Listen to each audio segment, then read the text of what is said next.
viewers, and welcome back to the Self-Made Auto Channel.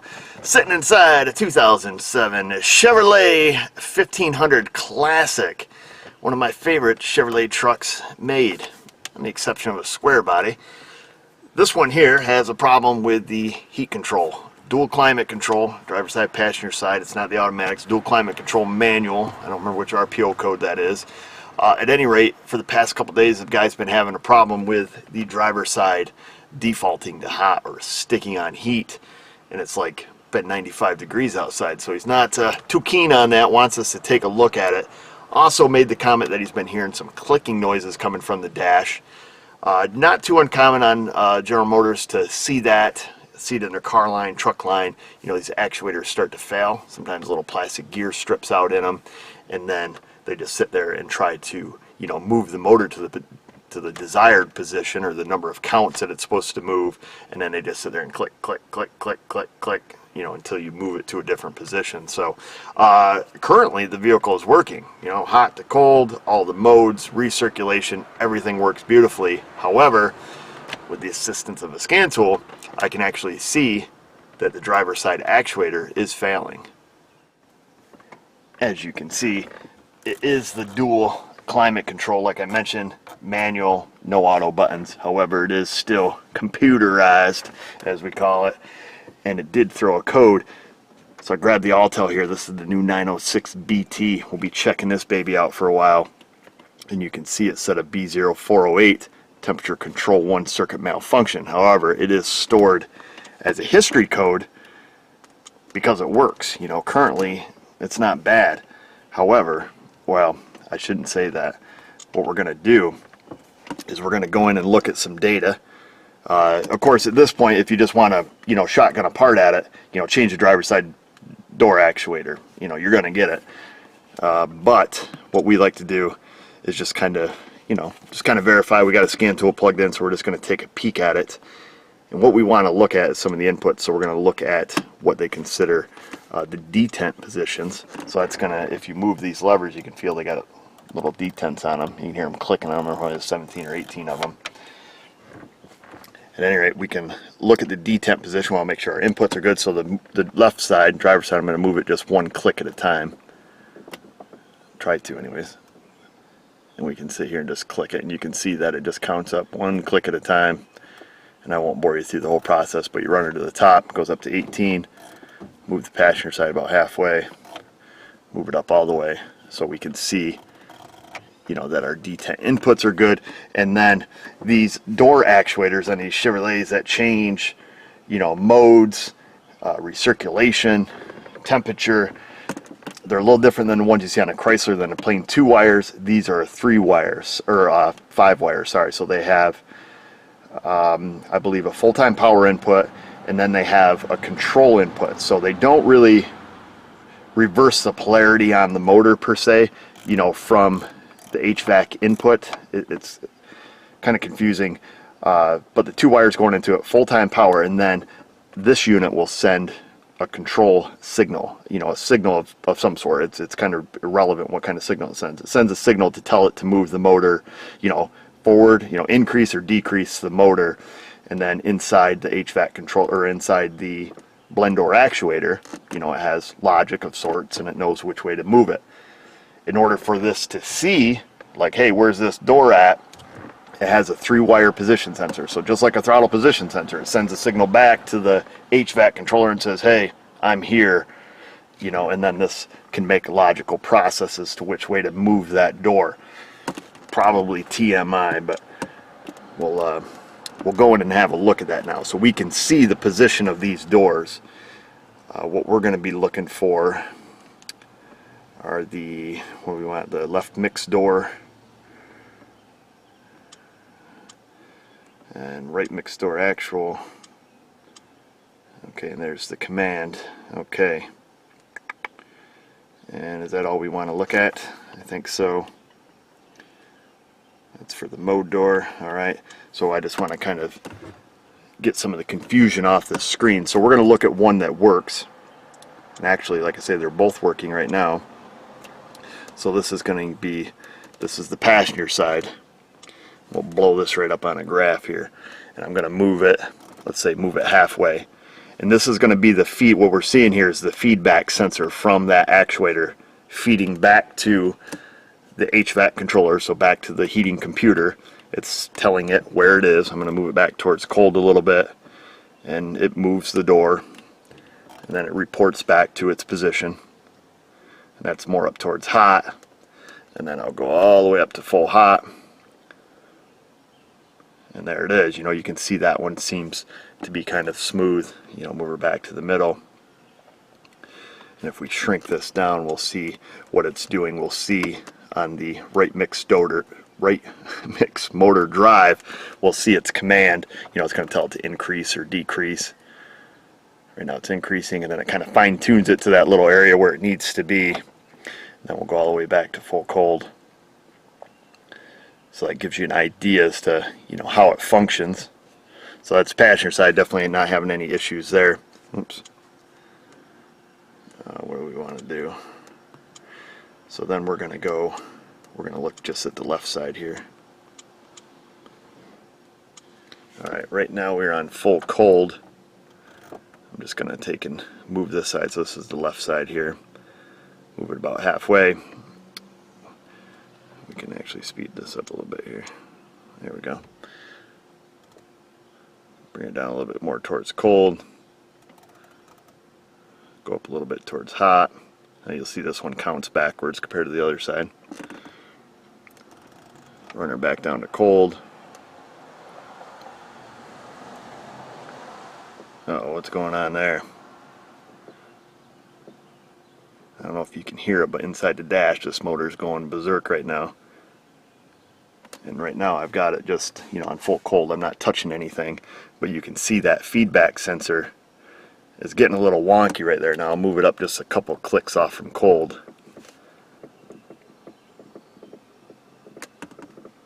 You guys hear that motor? It's just essentially doing what it's told. Now if we shrink this down, you know, we can see its command. I mean, this thing doesn't know what to do. You know, up, down, stop, in, out, whoa! You know, that's what it's trying to tell it, because as far as it knows, you know, this controller's down there and it's turning and it's sending back the signal saying, you know, I'm here, no, I'm here, I'm over here, I don't know where I am. So then everything gets all cattywampus, but it obviously just has a bad spot in it because we're going to move it to a different position, and now everything's happy.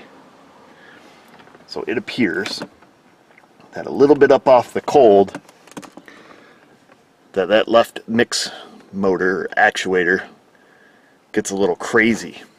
Right there it seems to be working. We'll run her back down to full cold, and she starts getting a little silly on us again. You know, big dropouts.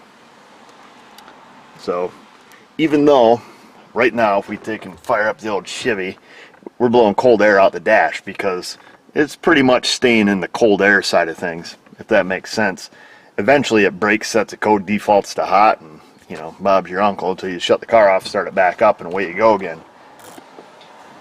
All that being said, to say it needs a blend door actuator, or yeah, a heater blend door actuator.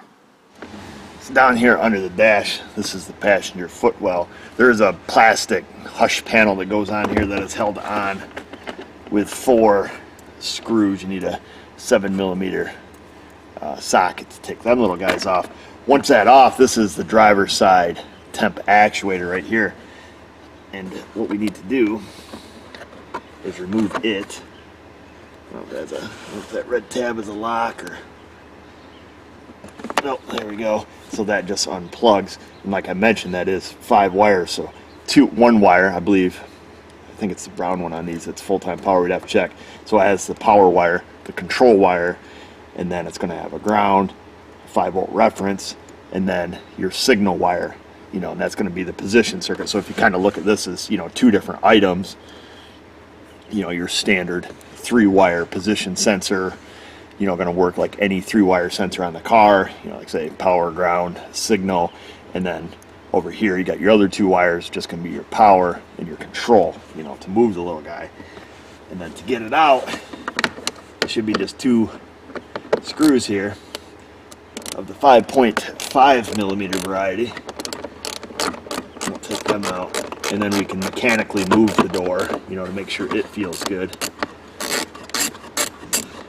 So we'll take out one screw there. Kind of got to do this by feel. I think there's one screw over here. I can't see anything. Feels like I'm on it. Probably should get a short socket, but I think we'll be okay. Got it loose enough anyways. Get our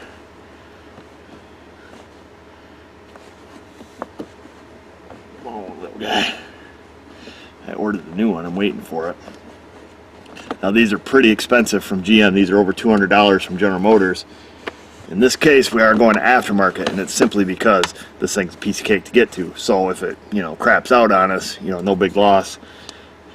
But there it is. That's the number that's on this one. Now there should be a little donger sticking down here. You can flick it and flap it. Make sure it's not broke. It goes from one extreme to the next. Feels like it's hitting good. So we'll just wait for our new part here. And as far as the clicking noise on these Chevys, a lot of times you can open these fellas up. Now there's plastic gears in here, and usually you will find where one of the teeth has broken off, typically in one of its, you know, stopped positions, because they always stop in the same spot. You know, kind of like the flywheel on your starter. It's always going to stop in one of, what, 3 or 4 spots. See if we can't open this fella up without chopping our finger off. And see if that is the case here.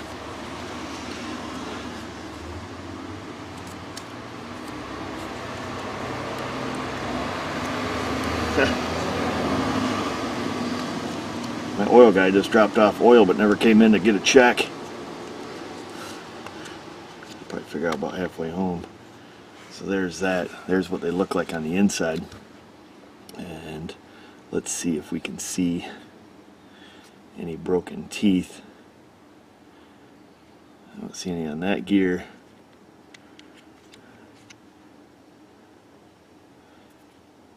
I don't see any on this gear.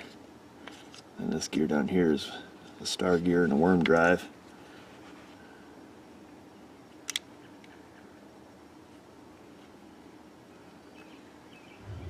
I don't see any broken teeth on this gear. Usually you'll find 1 or 2 missing. It's not the case today. So we'll put so if you guys want to see what's inside. Remember back when you used to move the lever and it actually pulled the cable? Not anymore, fella. And then if you want to see your position sensor, there it is. There's your 2 little wipers. So it's going to go from the, you know, the 5 volts to the signal wire, and there's its corresponding half down here. So it's just like a little throttle position sensor. You know, perhaps if I was Ivan, I would probably try to clean this up and salvage it, but I'm not. So there it is. The new one has arrived. Now we have to line it up. I can't even feel it. Where are you? Up in there somewhere, so we gotta line it up on the shaft. Oh, first try, baby. Once you get lined up, then we gotta get the screws started. Then we should be able to just kind of rerun through our tests and make sure everything is hunky-dory. And it goes from stop to stop. There's that one. Now you don't have to kill these screws when you tighten them up, so don't get crazy on it. Just semi-crazy. Finger tight. I guess this guy should be thankful that it's the driver's side actuator, because the passenger side actuator is on top of the dash. Book time on this one, 0.7. Book time on the passenger side actuator, 6.9. So think about that. and on these GMs, the actual mode door that changes, you know, floor defrost, all that stuff, you can get that one through the driver's side footwell. That one's pretty easy. And then I think the recirculation door is a pretty easy one too, if I remember correctly. But generally this is the one that fails, this one in the mode door. We're going to take and plug it back in. Alright, and I will put the hush panel back underneath here. Fire up the old Chevy, and we will pop back in to our HVAC controller.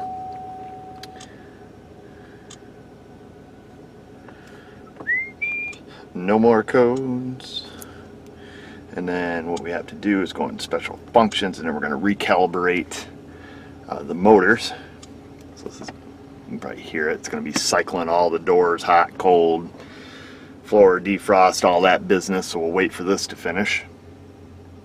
Now that that is done, we will pop back into our data. Now we're just going to look at the left side door. We know the right side was working, so we'll grab the data PIDs for that. We will look at those. Left door actual, so this is going to be our actual signal. And we can see right now it's in the stop position. We're all the way down to cold. Now before, when we moved it up a couple detenths, that's when it would mess up. So we're going to do that right now. We're going to move it up a couple detenths. And you can see it's, you know, commanded counts versus actual counts. And we can see on our graph it's nice and steady now. Just go, you know, about halfway with it here. Get some AC blazing up in this thing. And we can see it should be nice and smooth now. I'm going to go ahead and go all the way up to full hot. Nice and smooth. We'll just come back one detent at a time, or a couple at a time. I'm going to get my fumbly fingers to move here. Now it's going to have little dips in it, you know. To see these little dips, that's, you know, that's normal as it adjusts the motor.